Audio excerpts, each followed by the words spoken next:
Hey everyone, welcome back to Crime Weekly News. I'm Derek Levasseur. And I'm Stephanie Harlow. And before we get into this week's episode, I just want to give a big round of applause to Stephanie Harlow. If you're watching on YouTube, look at that camera setup. Look at that camera setup. We've seen the comments. To be completely transparent, I don't know why her setup looked like that before. We couldn't figure it out. It might have been a bad sensor. We have the exact same cameras, but I would argue now yours looks even better than mine. I mean, you got the setup going, the lighting, the camera. It looks great on my end. Let us know what you guys think. It should be a lot better now. Yeah, something was going on with my old camera. I mean, it was like you had it a long time. 7 years old. I think a sensor was. People kept saying, even on my channel, like, "Oh, this isn't good quality. You look blurry." And I kept like changing and refocusing and doing all these things. And finally, I was like, okay. I started looking it up, and they were like, "Yeah, it's probably just." Like it's not gonna work. It's not gonna fix itself out. Yeah. Well, I'm happy to see it. I've always we record over Zoom or like a Zoom style program, so it's always a little blurry for us. But I was seeing it on the back end, and thank you. It looks great now. It even looks better as we're recording, so that's good. So this episode tonight, I didn't even give Stephanie a heads up on this when I was looking it up. It's something I've kind of felt strongly about for a while, although I was like, you know what? I'm just not going to fight that battle. It's not worth it, right? Like it's going to run itself out eventually. So we'll go from there. But there's some interesting developments in the Gypsy-Rose case because we did cover it before and we never covered it on Crime Weekly where we went into the extent of what happened with Gypsy-Rose. We did cover it. I believe it was Crime Weekly News, and you went over some of the overview of what happened as far as her and her boyfriend getting together, and there was this allegations of Munchhausen-by-proxy, which we do believe were true at this point. Is that fair to say? We do believe that was occurring, right? Is that fair? Okay. I would say so, yeah. Okay, good. So nobody's disputing that she went through hell. However, there was a leak of Gypsy-Rose's mother's crime scene photos. I don't know how they got out. They should have never gotten out. But if you are unfortunate enough to have seen them. Do you have any theories about how they got out? I mean, listen, it had to come from internals, right? It had to. And when you think about Gypsy-Rose and you think about the popularity of it, you know, I'll even go out on a limb. This is pure speculation on my part. Mm-hmm. I wouldn't be shocked if there was someone who kind of feels like me, and I'm going to get into my opinions, in that police department and sees Gypsy-Rose being glorified and sees her being put on this. Oh, you think in the police department? Where else would they come from? They shouldn't come from anyone other than the police department or the prosecutor's office. Would she have access to them? She should not. Okay. She should not. Now, I will say this, there are the people that would have access to it, the prosecution, the defense. So I'm not saying here, that's why it's speculative. It could be from the police department. It could be from a lot of people that during the court process had access to this. It could be court clerks. So it's expansive. A lot of people could have leaked these photos, but either way. I think she's been pissing people off, honestly. And it's like, it could be anybody. It could be anybody. It's fair. There's a lot of people over the years who have had these photos go through their hands through the judicial process. But let's just say it's somebody in the police department who says, I'm sick of seeing this girl everywhere. Right. She's making millions of dollars. Like her mother was brutally murdered. And this woman played a part in that. And I'm not saying that's what they did or what happened, but I will speak for myself when I say I don't think Gypsy should have been villainized for what happened. She served her time. And I've always said that. The justice system did its job. They found her guilty. She served her time and she was let out and she's allowed to move on with her life. She's pregnant. Congratulations on that. Happy for her. Live your life. Did I find it weird that she was being put on this pedestal of like people were calling her mother and queen, like she's the role model we should be looking up to? Not for me. It was weird. Not for me. And so that's just my opinion. You know, I'll take a line from Stephanie. You don't come for me, but there are better people. There are better role models to follow out there. You want to see some of them, go watch the Olympics, right? Go see some of what these people do. And half of their names, we don't even know them until the Olympics come. But, you know, here we are making TV shows around Gypsy-Rose. And I get it. Listen, I've done the TV thing. I understand these production companies, these networks, they're going to make shows on things that people want to watch. And people, as long as people want to watch her, they're going to keep making the shows. They do not care. That's coming from someone who's in reality television. I did Big Brother. I mean, listen, I'm in no place to talk, and people are going to say, well, you have what you have because you were on Big Brother. Yeah, but you know what? I'm not known because you didn't kill your mother. I didn't contribute to the murder of my mother. So now these photos come out. And the reason I want to talk about it is because now you're having a lot of people see these photos and they're attaching a crime scene to Gypsy-Rose, which is what it's always been. Mm-hmm. But I think for a lot of people, when they hear the story, it's a lot different than seeing it. You feel a lot of sympathy for her too, of course. Yeah. And you can still have sympathy, but when they realize and see what she is also attached to, even the younger people are going, oh, wait a second. This is pretty bad. And there's a couple things here. I was looking at an article that came out. There was a TikTok that was put up about it, and there was some different comments from some of the viewers on that. I'm going to read a couple of them. Again, you may feel differently. Way down in the comments below if you're watching on YouTube.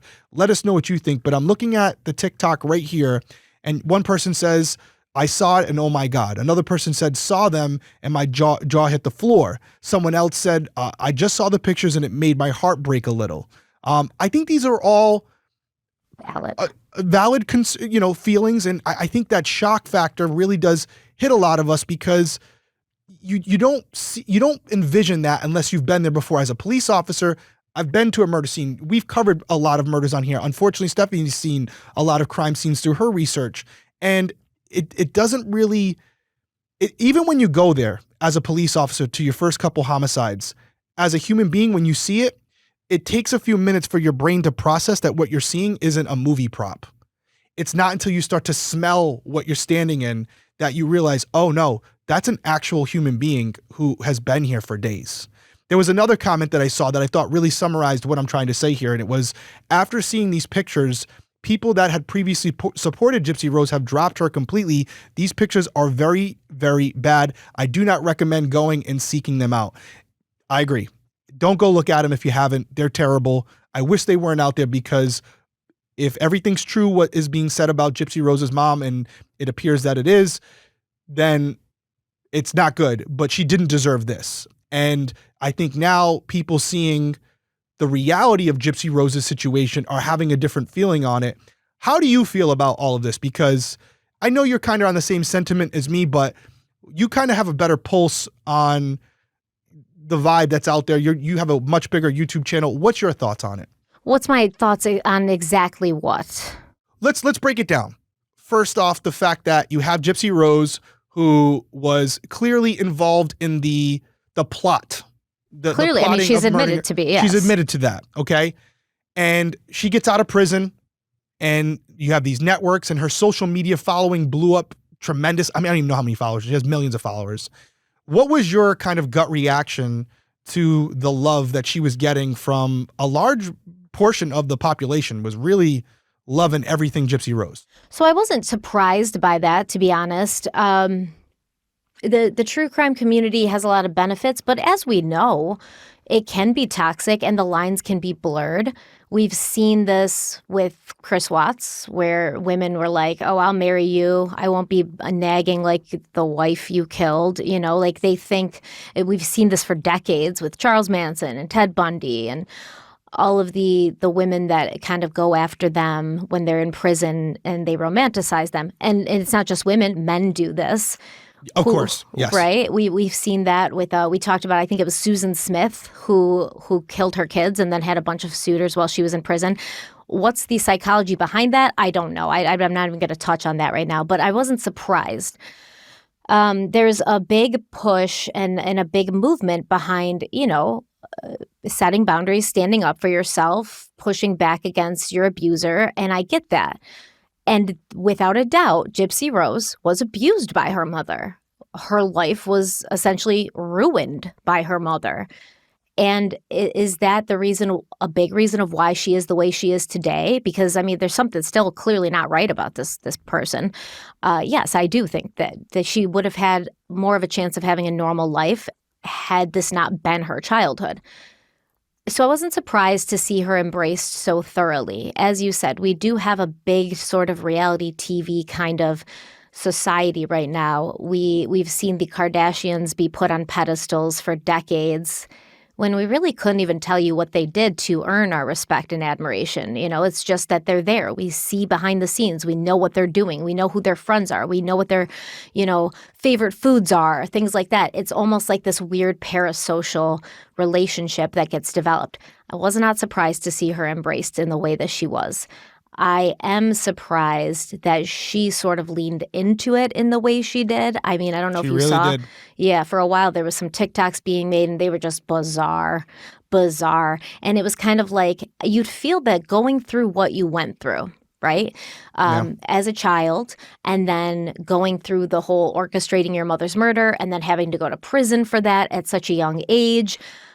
You'd think you'd come out with a little bit more perspective, a little bit more maturity, and also some understanding of what's important and what's not. And let's be honest, social media is not important.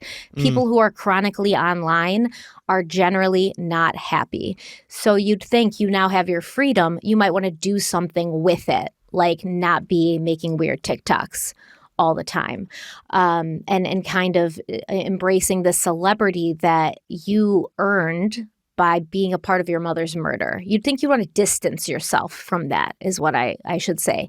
I want to live a normal life now. I want to have a normal relationship, a normal marriage. I want to be a mother. I want to have a job. I want to know what it's like to be an average person because that was taken away from me. But it doesn't seem that she wants to know what that's like. So what's my take on it? I never took part in any of the idolization of Gypsy-Rose because I see her for what she is. She was abused, she's mentally ill, and she needs a lot of help and a lot of therapy, and she needs to start looking inward and start looking towards internal validation as opposed to external validation, and I hope she does.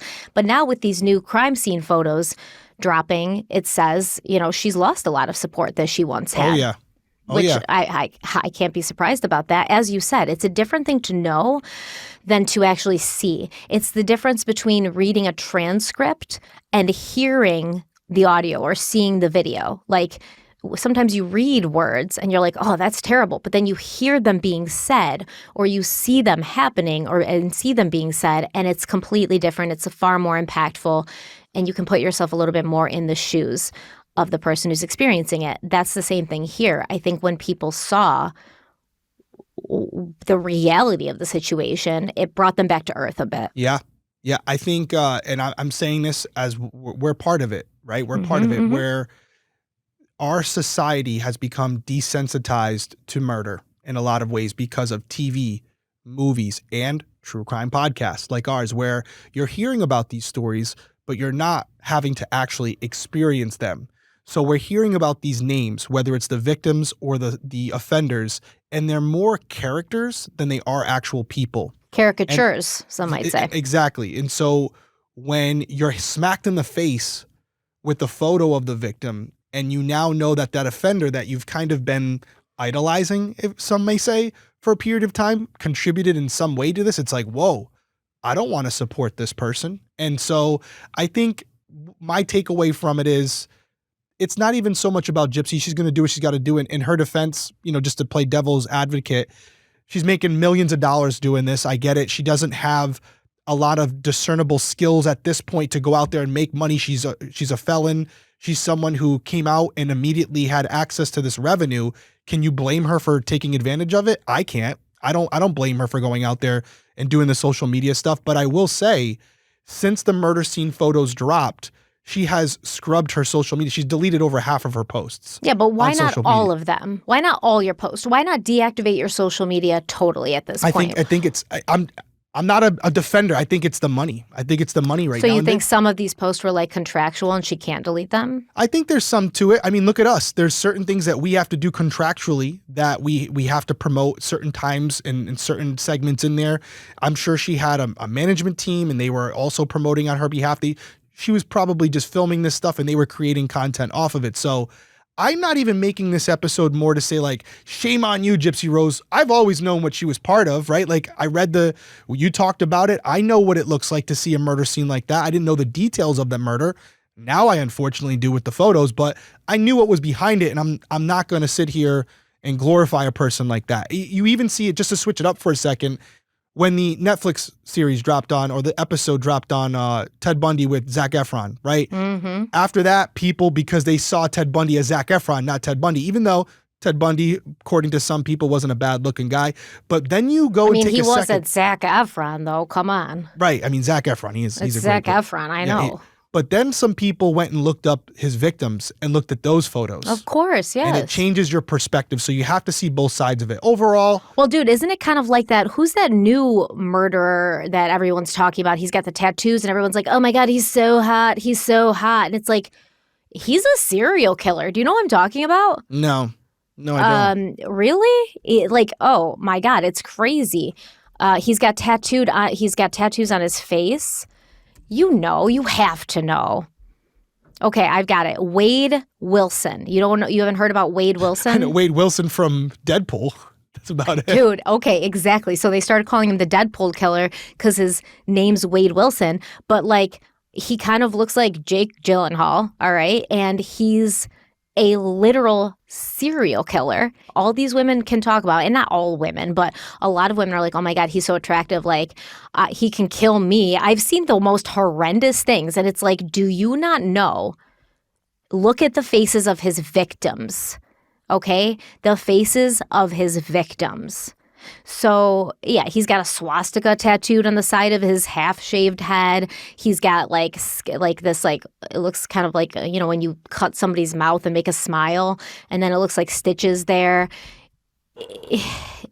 He's horrible. He's horrible. But he's been sort of put on a pedestal because of the way he looks. Yeah, well...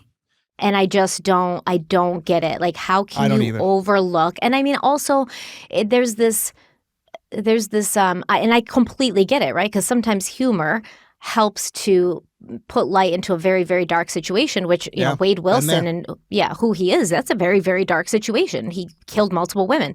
So I understand, but I think we as a society at this point have gotten so far to that where we can make a joke about anything. We're just so freaking unserious that we forget behind this handsome murderer are real victims with real family members and real sadness and real pain that he left in his wake. And sometimes people can compartmentalize and separate the two, and that's fine, but it went a little far. I'll just say that. My takeaway from this wasn't to villainize Gypsy Rose.